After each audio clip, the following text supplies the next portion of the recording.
Maria Thompson walked down the quiet street with her two dogs. The morning sun felt warm on her face. Her German shepherds, Max and Luna, walked calmly beside her. Their leashes were loose in her hands. The dogs were well trained and never pulled or barked at other people. Maria had moved to this neighborhood 3 weeks ago. She liked the clean streets and the big trees. The houses were nice, with green lawns and flower gardens. She had saved money for years to buy her small house on Maple Street. It was her dream to live in a safe, quiet place. As she walked, Maria noticed how few people were outside. Some neighbors waved from their windows. Others pretended not to see her. She understood why. She was one of the only black families on the street, but Maria didn't let it bother her. She had worked hard to get here. Maria wore simple clothes, jeans and a blue sweater. Her hair was pulled back in a neat ponytail. She looked like any normal person walking their dogs on a Tuesday morning. Nothing about her seemed dangerous or out of place. The police car came from behind her. Maria heard the engine slow down. She didn't turn around at first. Police cars drove through the neighborhood often, but then the car stopped completely. Maria heard car doors slam shut. "Hey, you there!" A man's voice called out. Maria turned around. 2 police officers walked toward her. One was tall and thin with blonde hair. The other was shorter with a thick mustache. Both wore dark blue uniforms and had serious looks on their faces. The tall officer reached her first. His name tag said, "Mitchell?" He looked Maria up and down, then stared at her dogs. Max and Luna sat down quietly beside Maria's legs. They had been trained to stay calm around strangers. "What are you doing in this neighborhood?" Officer Mitchell asked. His voice was cold and unfriendly. Maria stayed calm. She had dealt with situations like this before. "I'm walking my dogs," she said simply. "I live here." The shorter officer, whose name tag said Reeves, laughed. It wasn't a nice laugh. "You live here?" "Which house?" "The blue house on Maple Street," Maria answered. She pointed down the street. "Number 427. Officer Mitchell looked in that direction, then back at Maria. "That house was just sold to someone new. How do we know you're telling the truth?" Maria reached into her back pocket for her wallet.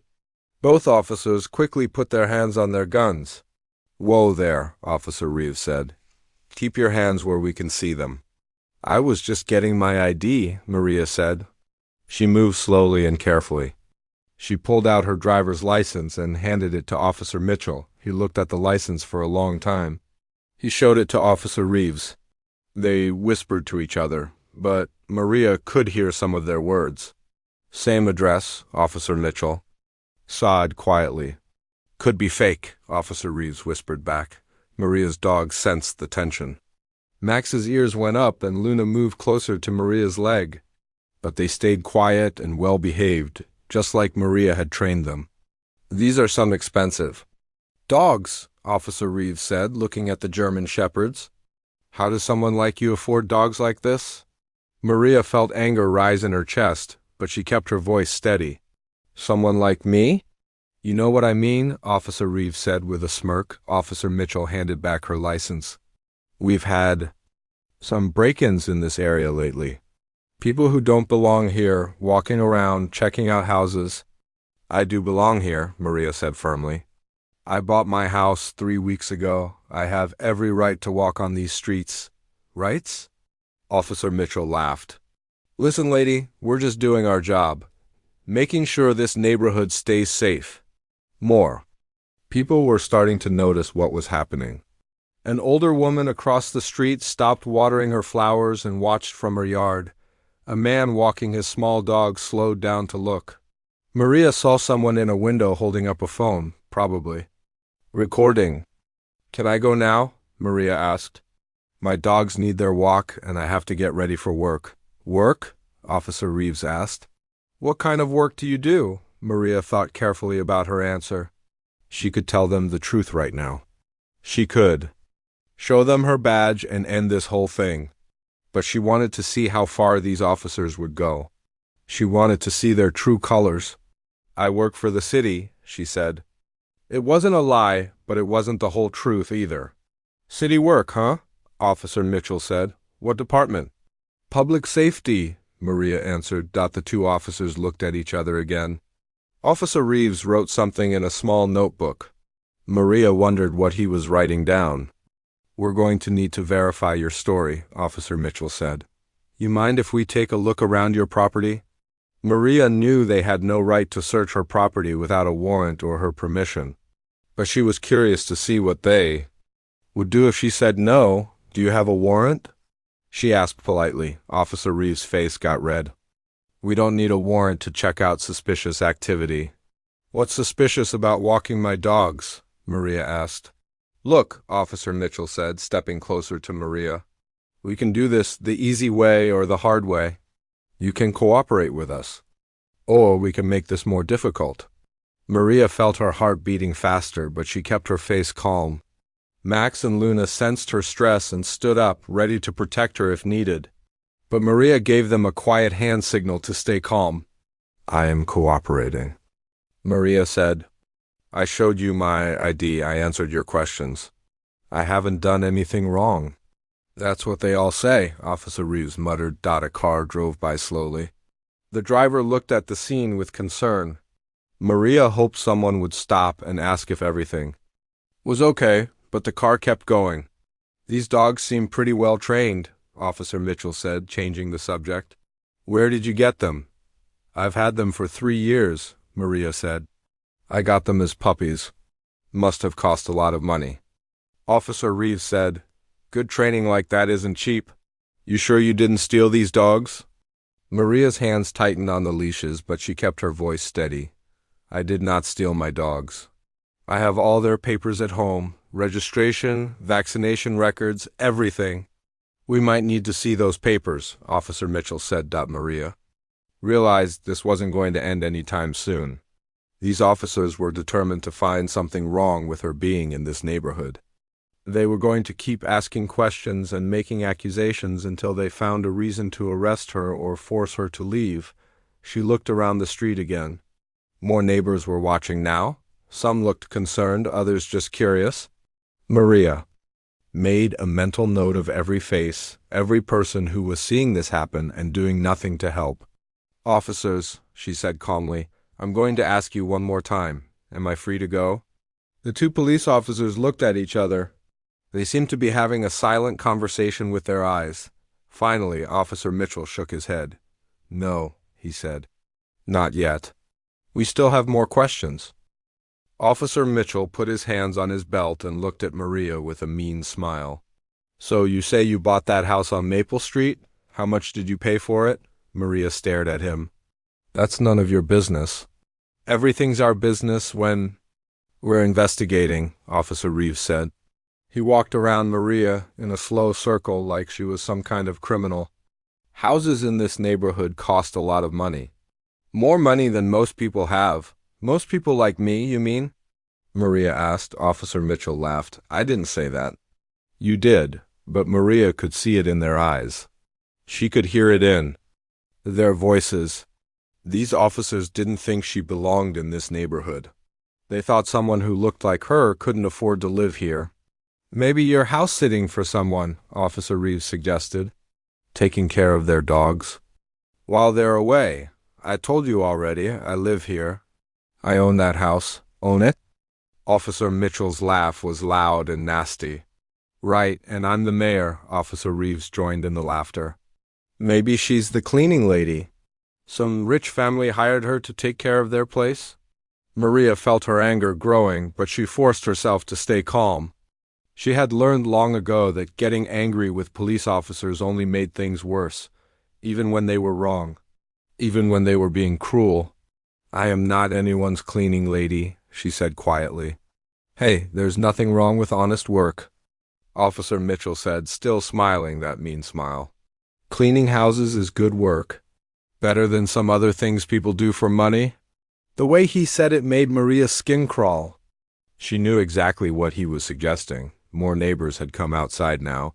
Mrs. Chun from next door stood on her porch, holding her morning coffee.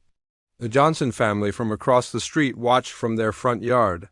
Maria had met them when she moved in. They had seemed nice then, But now they just stared. A woman with a small child stopped her stroller to watch. The little boy pointed at the police car and asked his mother something.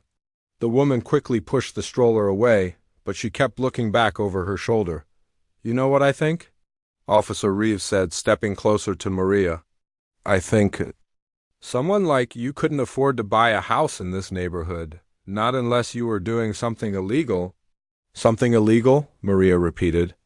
"Drugs, maybe, stealing. There are lots of ways people get money fast. I work for the city." Maria reminded them. "I told you that already." "City work doesn't pay that well," Officer Mitchell said. "Trust me, I know. So either you're lying about your job, or you're lying about owning that house." Max and Luna could feel Maria's stress getting stronger. The dogs moved closer to her. Legs, they were still calm, but ready to act if someone threatened their owner. "Nice dogs," Officer Reeves said, noticing how protective they were. "But I'm wondering where you really got them. These look like expensive, purebred German shepherds, the kind that cost thousands of dollars." "They did cost thousands of dollars," Maria said. "I saved up for them." "Saved up on a city worker's salary?" Officer Mitchell shook his head. "I don't think so." "Maybe she stole them," Officer Reeves said to his partner, loud enough for Maria to hear. "We should check if anyone reported missing dogs." "That's a good idea," Officer Mitchell agreed. "German shepherds like these go missing all the time. Rich people pay big rewards to get their pets back." Maria couldn't believe what she was hearing. "You think I stole my own dogs?" "Your dogs?" Officer Reeves laughed. "How do we know they're really yours? I have all their papers at home. Registration, vet records, everything." "Papers can be faked," Officer Mitchell said. A man jogging down the street slowed down when he saw the police cars. He looked at Maria, then at the officers. For a moment, Maria thought he might stop and ask if everything was okay. But he just kept running, looking back once before turning the corner. "You know what?" Officer Reeves said, pulling out his phone. "I think we should call animal control. Have them check if these dogs are stolen." "That's harassment," Maria said. Her voice was still calm, but inside she was boiling with anger. "Harassment?" Officer Mitchell acted surprised. "We're just doing our job. Making sure stolen property gets back to its rightful owners." "These are my dogs?" Maria said firmly. "So you keep saying," Officer Reeves said, "but you haven't proved it." "I don't have to prove anything to you. I haven't done anything wrong. Walking around this neighborhood with expensive stolen dogs seems pretty wrong to me," Officer Mitchell said. Maria looked around at all the people watching. Some had phones out, recording everything. She hoped they were getting good video of how these officers were treating her. "Are you arresting me?" she asked. The two officers looked at each other. They both knew they had no reason to arrest her. Walking down a public street with her dogs wasn't a crime, even if they didn't believe she belonged in the neighborhood. "Not yet," Officer Reeves said. "But if these dogs turn out to be stolen, they're not stolen," Maria said for the 10th time. "We'll see about that," Officer Mitchell said. He started walking toward his police car. "Where are you going?" Maria called after him. "To run the dogs' microchip numbers. See who they really belong to." Maria almost smiled. She knew exactly what those microchips would show. They would show that Max and Luna belonged to Detective Maria Thompson, with her address on Maple Street. But she wasn't ready to reveal who she really was yet. Officer Reeves stayed near Maria while his partner went to the car. "You seem pretty confident for someone who just got caught with stolen dogs," he said. "Because they're not stolen," Maria replied. "We'll know soon enough." Maria watched Officer Mitchell typing on the computer in his police car. She knew what he was finding. The microchip registration would show her name, her address, even her phone number. But she wondered if he would believe it, or if he would find some other way to doubt her story. A few minutes later, Officer Mitchell got out of the car. He walked back slowly, looking confused. He whispered something to Officer Reeves, who also looked surprised. "The chips are registered to Maria Thompson," Officer Mitchell said quietly. "That's me," Maria said. "At 427 Maple Street," Officer Reeves added, reading from a piece of paper. "That's my address."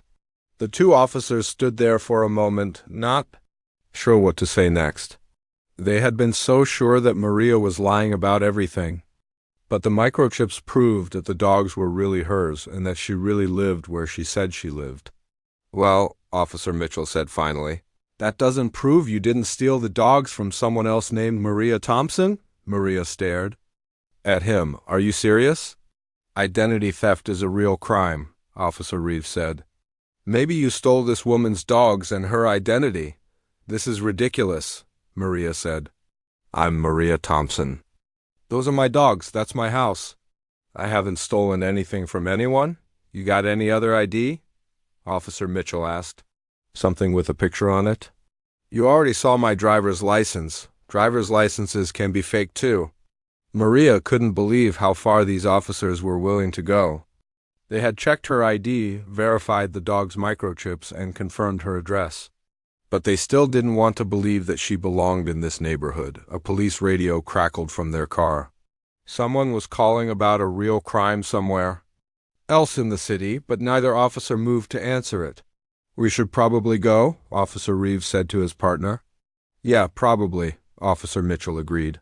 But neither of them moved. They stood there, still staring at Maria like she was some kind of puzzle they couldn't solve.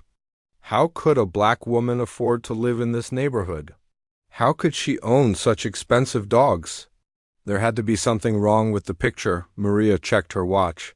She had been standing here for almost 30 minutes. She was going to be late for work, and her dogs were getting restless. "Am I free to go now?" she asked. The officers looked at each other one more time.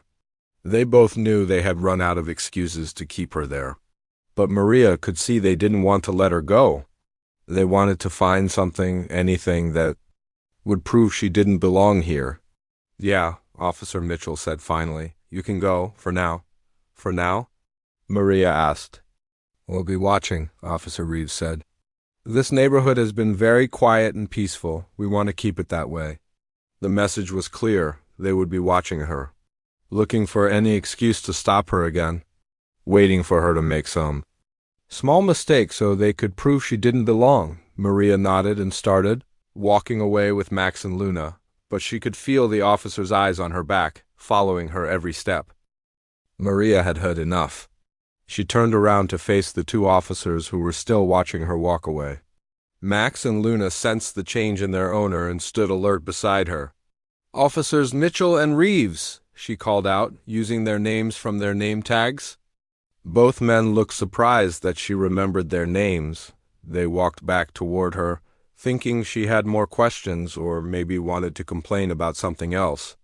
"Yes?" Officer Mitchell said, still wearing that smug smile. Maria reached slowly into the inner pocket of her jacket. Both officers tensed up and put their hands near their guns again. "Careful there," Officer Reeves warned. "Keep your movements slow." "I am moving slowly," Maria said calmly. She pulled out a black leather wallet, but not the same one she had shown them before. This wallet was different, thicker, with something shiny visible inside. She opened the wallet and held it up so both officers could see clearly.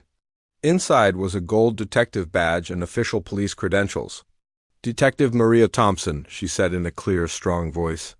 "Internal Affairs Division." The change in both officers was instant and dramatic.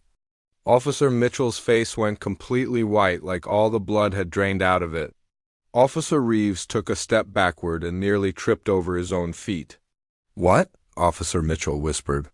"I said Detective Maria Thompson, Internal Affairs." Maria's voice was no longer the calm, patient tone she had been using. Now she sounded like what she was, a police officer with authority over both of them. Officer Reeves stared at the badge, then at Maria's face, then back at the badge. That's not possible. Why isn't it possible?" Maria asked. "Because I'm black? Because I'm a woman? Because you decided I don't belong in this neighborhood?" Neither officer answered. They both knew they were in serious trouble. "I transferred to this precinct 2 weeks ago," Maria continued. "I've been reviewing cases and officer conduct reports. Your names have come up several times, Officers Mitchell and Reeves." Officer Mitchell tried to find his voice. "Detective Thompson, we didn't know." I mean, we were just ... Just what? Maria asked. Just doing your job? Just protecting this neighborhood from dangerous people like me? We made a mistake, Officer Reeves said quickly. We're sorry. A mistake? Maria repeated. You've been harassing me for 30 minutes. You accuse me of stealing my dogs, stealing someone's identity, lying about where I live, and dealing drugs? You think that's just a mistake? More neighbors were watching now. Word was spreading that something important was happening. People were coming out of their houses, standing in their yards, looking over fences. Detective Thompson, Officer Mitchell. Try it again. We can explain ... Oh, I want you to explain, Maria said. I want you to explain to me why you pulled over a woman who was walking her dogs on a public street. I want you to explain why you demanded to see her ID when she wasn't doing anything wrong. I want you to explain why you didn't believe her when she told you where she lived. Both officers stood there in silence. They both knew there was no good explanation for their behavior. Maria pulled out her phone and started recording. I'm documenting this incident for my report. Officer Mitchell, badge number 4789. Officer Reeves, badge number 5621. Time is now 9:47 a.m. on Tuesday, October 15th. Location is the 400 block of Maple Street. Please don't record us, Officer Reeves said nervously. Why not? You didn't have any problem with treating me like a criminal when you thought I was just a regular citizen. Now that you know I'm a detective, you're worried about being recorded? Officer Mitchell looked around at all the neighbors who were watching and recording with their phones. This is going to look bad, he muttered to his partner. It should. Look bad, Maria said, because it is bad. You racially profiled me. You harassed me. You made assumptions about me based on the color of my skin. We didn't. Officer Mitchell started to say, didn't what? Didn't treat me differently because I'm black? Then why did you stop me? What crime did you see me commit? What suspicious behavior did you observe? Neither officer could answer because they both knew the truth. They had stopped her because she was a black woman in a white neighborhood. That was the only reason. I've been walking these same streets for 3 weeks, Maria continued. I've seen other people walking their dogs. I've seen joggers, people getting their mail, kids riding bikes. Have you stopped any of them? Have you demanded to see their ID? No, Officer Reeves admitted quietly. Why not? He didn't answer, but everyone listening knew the answer. A woman from across the street came walking over. It was Mrs. Peterson, an older white woman who had lived in the neighborhood for 20 years. Excuse me, Mrs. Peterson said to the officers. Is there a problem here? No, ma'am, Officer Mitchell said quickly. Everything's fine. It doesn't look fine, Mrs. Peterson said. I've been watching from my window. You've been bothering this young lady for half an hour. She lives here. I saw the moving truck at her house 3 weeks ago. Maria was surprised. She hadn't expected any of her neighbors to speak up for her. Mrs. Peterson is right, said another voice. Mr. Johnson, a black man who lived 2 streets over, had walked up to see what was happening. I've seen Maria walking her dogs every morning. She's not bothering anyone. This is police business, Officer Reeves said, trying to sound official. This is harassment, Mr. Johnson replied, and I've been recording it on my phone. More neighbors joined the group. Some were white, some were black, some were other races. They all lived in the same neighborhood, and they had all seen what was happening. These officers were doing their job, said one man, trying to defend the police. Their job is to protect and serve, said Mrs. Peterson, not to harass people for walking down the street. Maria watched the crowd growing around them. This was exactly what she had wanted to happen.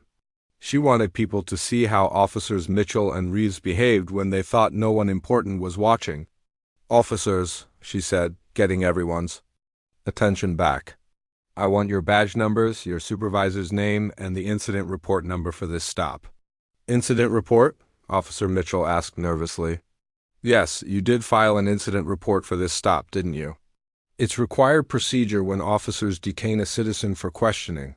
Both officers looked at each other. They both knew they hadn't filed any report because they hadn't planned to. This was supposed to be just harassment, not an official police action. We haven't written the report yet, Officer Reeves admitted. Why not? We were still conducting our investigation. Investigation? Into what crime? Officer Reeves couldn't answer because there had been no crime to investigate. Let me make this very clear, Maria said, her voice carrying the full authority of her position. I am Detective Maria Thompson, Internal Affairs Division. I investigate police misconduct. And what I just witnessed and experienced is exactly the kind of misconduct I was sent here to find. She looked directly at each officer. You racially profiled a citizen. You detained her without cause. You made accusations without evidence. You failed to follow proper procedures. And you did it all because you decided she didn't belong in this neighborhood based on the color of her skin? That's not ... double quote. Officer Mitchell started to protest. Don't lie to me, Maria interrupted. I've been doing this job for 8 years. I know racial profiling when I see it. And I know it even better when it happens to me. The crowd of neighbors was completely silent now. Everyone was listening to every word. You have 2 choices, Maria told the officers. You can cooperate with my investigation and tell the truth about what happened here today. Or you can continue lying and make this much worse for yourselves. Officer Mitchell looked around at all the people staring at him. He saw the phones, recording everything. He knew his career was probably over. We made a mistake, he said finally. What kind of mistake? Maria asked ... double quotes. We assumed ... We thought ... He couldn't finish the sentence. You thought what? We thought you didn't belong here, Officer Reeves said quietly. Why did you think that? Both officers stood there in silence. Everyone was waiting for their answer?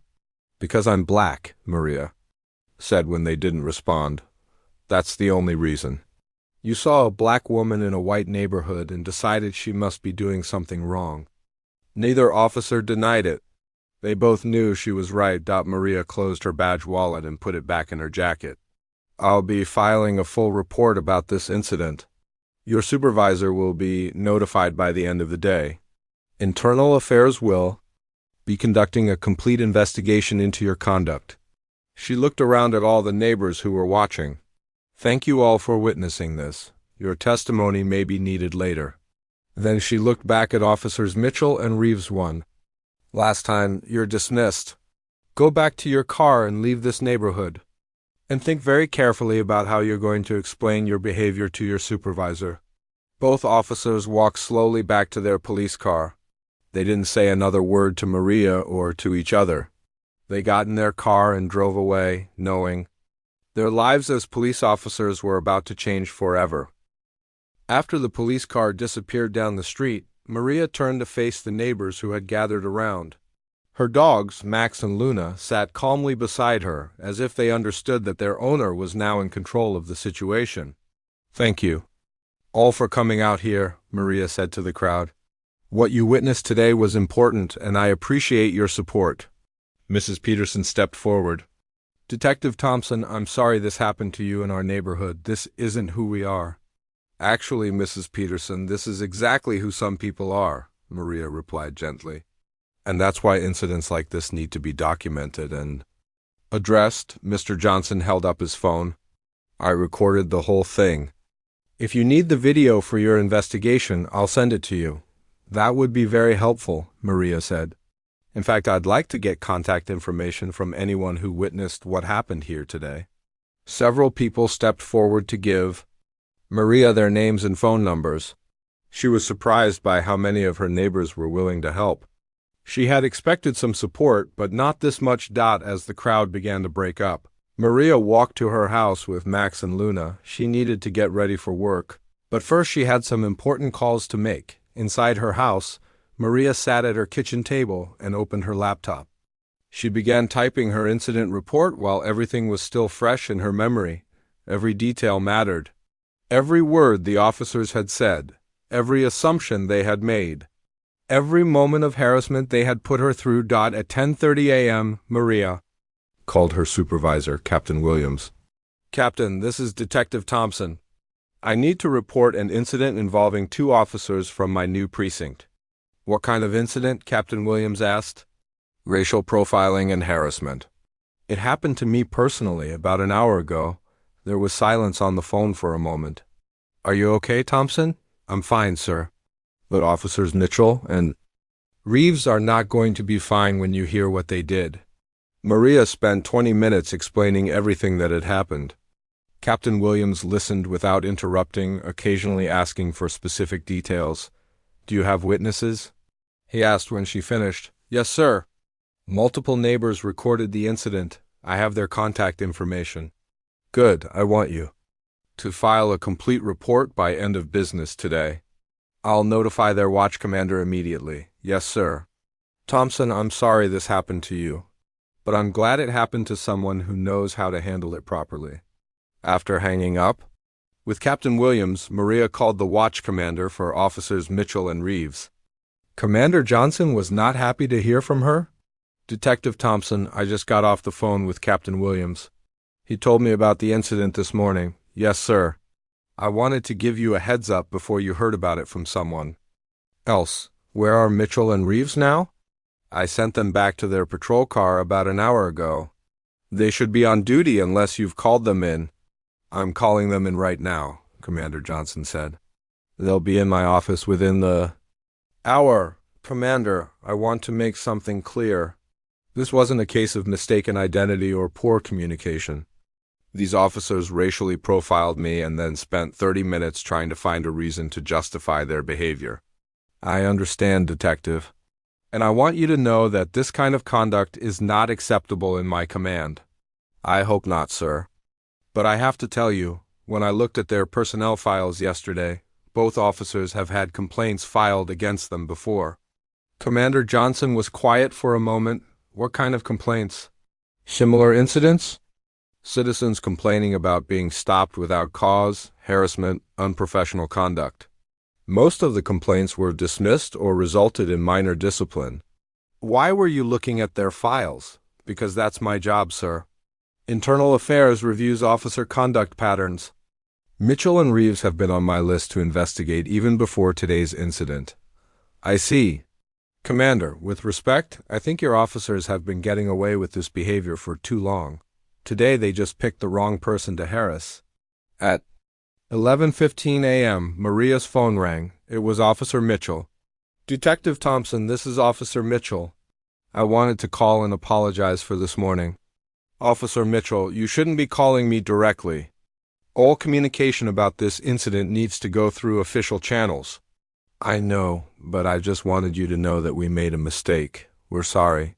Officer Mitchell, are you recording this call? No, ma'am. Well, I am. And I need to advise you that anything you say can be used in the Internal Affairs investigation. You should probably hang up now and call your union representative. Detective Thompson, please. Can't we work this out between us? We're all police officers here. Maria felt a flash of anger. Officer Mitchell, the fact that we're all police officers makes your behavior worse, not better. You're supposed to know better, but nothing really happened. Nobody got hurt. Something did happen. You violated my civil rights. You racially profiled me. You harassed me for 30 minutes. That's not nothing. It was just a misunderstanding. No, it wasn't. You saw a black woman in a white neighborhood and decided she didn't belong there. That wasn't a misunderstanding. That was racism. Officer. Mitchell was quiet for a moment. What do you want from us? I want you to face the consequences of your actions. I want this incident to be a learning experience for every officer in this department. And I want to make sure you never treat another citizen the way you treated me today. Are you going to get us fired? Officer Mitchell, I'm going to investigate what happened and report my findings. What happens to you and Officer Reeves will depend on what my investigation reveals and what your commanders decide to do about it. Please, Detective Thompson. I have a family. I need this job. You should have thought about your family before you decided to harass a citizen. Now, please stop calling me and contact your union representative.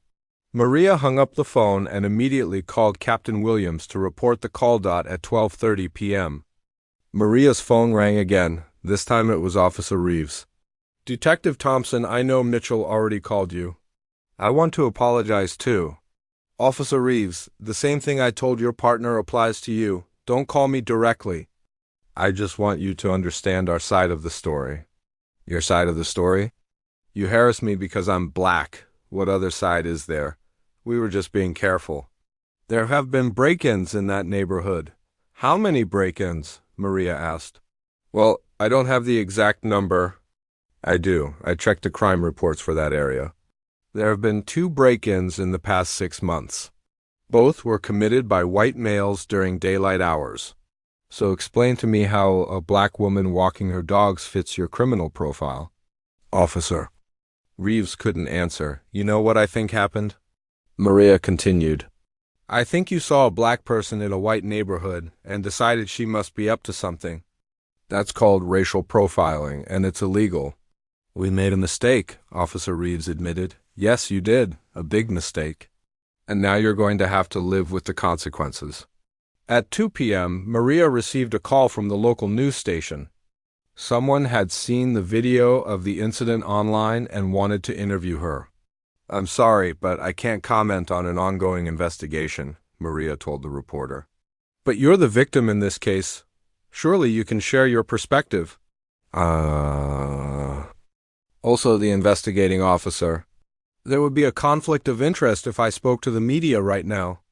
When will you be able to comment? When the investigation is complete and the final report is filed. At 3 p.m., Maria's phone rang one more time. It was her neighbor, Mrs. Peterson. Detective Thompson, I wanted to let you know that the video of this morning's incident is all over social media. People are sharing it everywhere. I figured that might happen, Maria said. A lot of people are angry about how those officers treated you. There are already calls for them to be fired. Mrs. Peterson, I appreciate the community support, but I want this handled through proper channels. The investigation needs to be thorough and fair, even after what they did to you, especially after what they did to me. If we don't follow proper procedures, their lawyers could get them off on a technicality. I want to make sure justice is done the right way. At 4 p.m., Maria submitted her complete incident report to Captain Williams. It was 12 pages long and included detailed accounts of everything that had happened.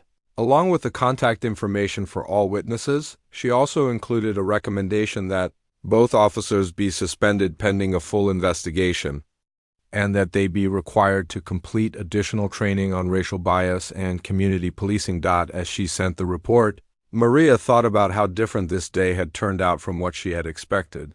She had just wanted to walk her dogs and get ready for work. Instead, she had uncovered exactly the kind of police misconduct she had been hired to find, but she also thought about something positive that had happened. When the situation got difficult, her neighbors had come out to support her. People of all races had stood up and said that harassment was not acceptable in their community. Maybe this incident would make things better. Not just for her, but for everyone who lived in the neighborhood. And maybe Officers Mitchell and Reeves would learn something from this experience. Even if it cost them their jobs? Maria looked at Max and Luna, who were sleeping peacefully in their beds. 2 days later, Maria sat in the Internal Affairs conference room with Captain Williams, Commander Johnson, and the union representatives for Officers Mitchell and Reeves. The formal hearing was about to begin. Detective Thompson has filed a complaint alleging racial profiling and harassment, Captain Williams began. We're here today to review the evidence and determine what disciplinary action, if any, is appropriate. Maria had spent the past 2 days conducting her investigation. She had interviewed all the witnesses, reviewed the officers' personnel files, and examined the pattern of complaints against both men. Let me start with Officer Mitchell's record, Maria said, opening her first file. In the past 3 years, he has received 7 citizen complaints. 5 were for harassment or unprofessional conduct. 4 of those 5 complaints came from Black or Hispanic citizens. Officer Mitchell's union representative, Mr. Barnes, interrupted. Those complaints were all investigated and dismissed. They were dismissed, Maria agreed. But that doesn't mean they weren't valid. It just means there wasn't enough evidence to prove misconduct at the time. She opened another file. Officer Reeves has 6 citizen complaints in the same time period. Same pattern. Most complaints come from minority citizens claiming harassment. What's your point, Detective? Commander Johnson asked. My point is that Tuesday morning wasn't an isolated incident. It was part of a pattern of behavior that has been going on for years. Maria pulled out a thick folder. I also reviewed both officers' stop reports for the past year. Officer Mitchell stopped 127 citizens for questioning. 89 of them were black or Hispanic. Officer Reeves stopped 98 citizens. 71 were minorities. So what? Mr. Barnes said. They work in areas with high minority populations. No, they don't, Maria replied. They work in predominantly white neighborhoods. According to census data, the areas they patrol are 73% white. But 70% of their stops involve minority citizens. The numbers spoke for themselves. Both officers were clearly targeting people based on race. Let's talk about Tuesday morning specifically, Captain Williams said. Detective Thompson, please describe what happened. Maria spent 30 minutes going through every detail of the incident. She read directly from her report, describing each comment the officers had made and each assumption they had acted on. Officers Mitchell and Reeves, do you dispute any of these facts? Commander Johnson asked. Both officers shook their heads. They couldn't dispute anything because multiple witnesses had recorded the incident. Officer Mitchell, Captain Williams sighed. Explain to me why you stopped Detective Thompson in the first place. Officer Mitchell looked uncomfortable. She looked out of place in that neighborhood. How did she look out of place? She didn't look like she belonged there. What does someone who belongs in that neighborhood look like? Officer Mitchell realized he had walked into a trap. Any answer he gave would sound racist. I don't know how to answer that, he admitted.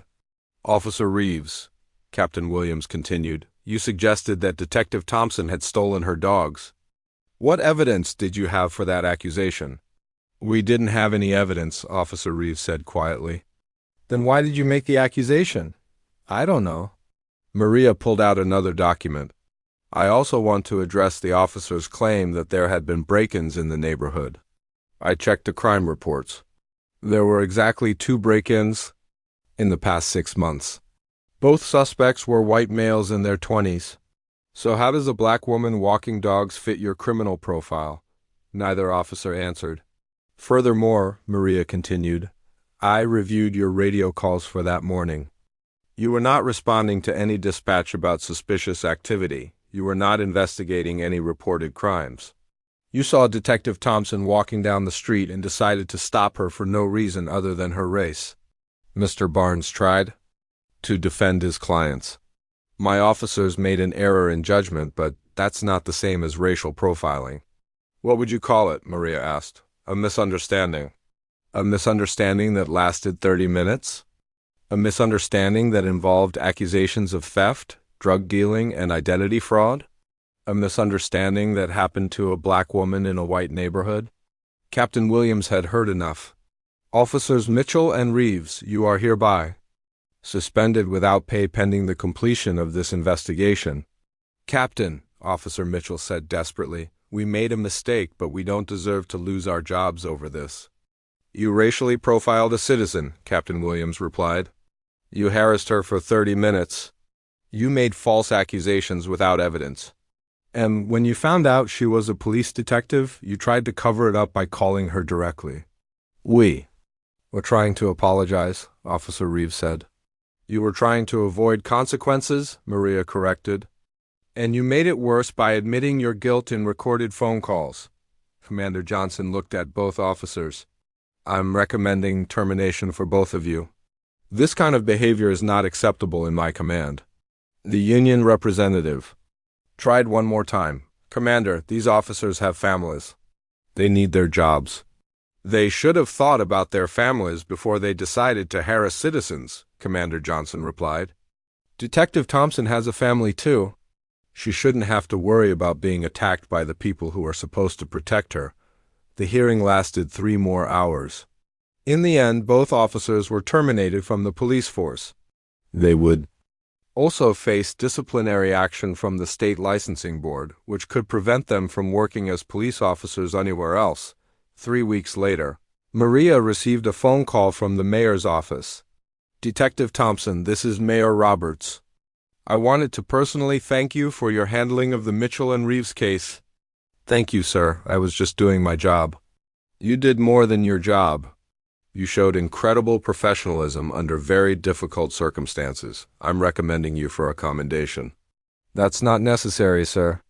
"Yes, it is. What those officers did to you was wrong, and how you handled it was right. I want every officer in this city to know that we won't tolerate racial profiling." The mayor had also ordered new training for all police officers on racial bias and community policing.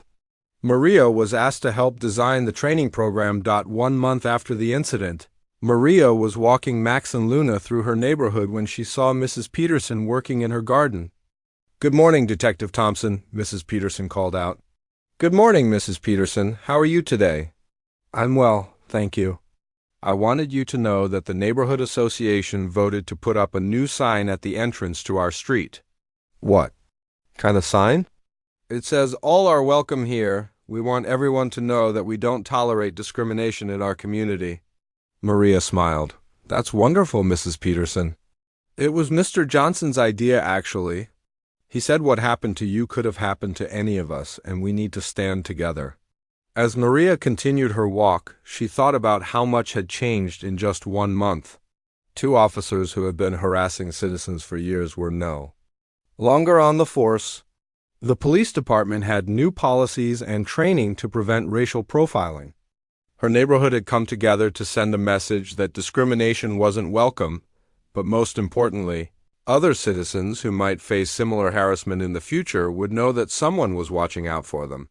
Maria's case had shown that even police officers could be held accountable for their actions. When she got home, Maria found an envelope in her mailbox. Inside was a thank you card from a young black man named David. "Detective Thompson," the card read, "I saw the video of what happened to you online. I wanted you to know that I was stopped by those same officers 6 months ago. They searched my car and treated me like a criminal even though I hadn't done anything wrong. I was too scared to file a complaint because I thought nobody would believe me. Thank you for standing up for all of us." The card was signed by David and included his phone number. Maria added his information to her files. His testimony might be important if there were any appeals or further investigations. That evening, Maria sat on her back porch with Max and Luna, watching the sunset. She thought about her decision to become a police officer 12 years ago. She had wanted to make a difference, to protect people, to serve her community. Some days, that goal seemed impossible. There was so much corruption, so much prejudice, so many problems that seemed too big to fix. But days like today reminded her why her work mattered. 2 racist officers were no longer able to harass innocent citizens. The police department was implementing better policies. A neighborhood was standing up against discrimination. And somewhere, a young man named David felt safer because someone had finally held bad officers accountable. Maria's phone rang. It was Captain Williams. "Thompson, I have another case for you. 3 officers in the downtown precinct. Multiple complaints about excessive force. I'll start reviewing the files tomorrow, Captain." "Good. And Thompson?" "Yes, sir." "Keep doing what you're doing. The city needs more officers like you." As Maria hung up the phone, Max and Luna came over and sat beside her chair. They seemed to sense that their owner was content, that justice had been served, and that the work would continue. The fight against police misconduct was far from over. There would be more cases, more corrupt officers, more victims who needed someone to speak up for them. But today,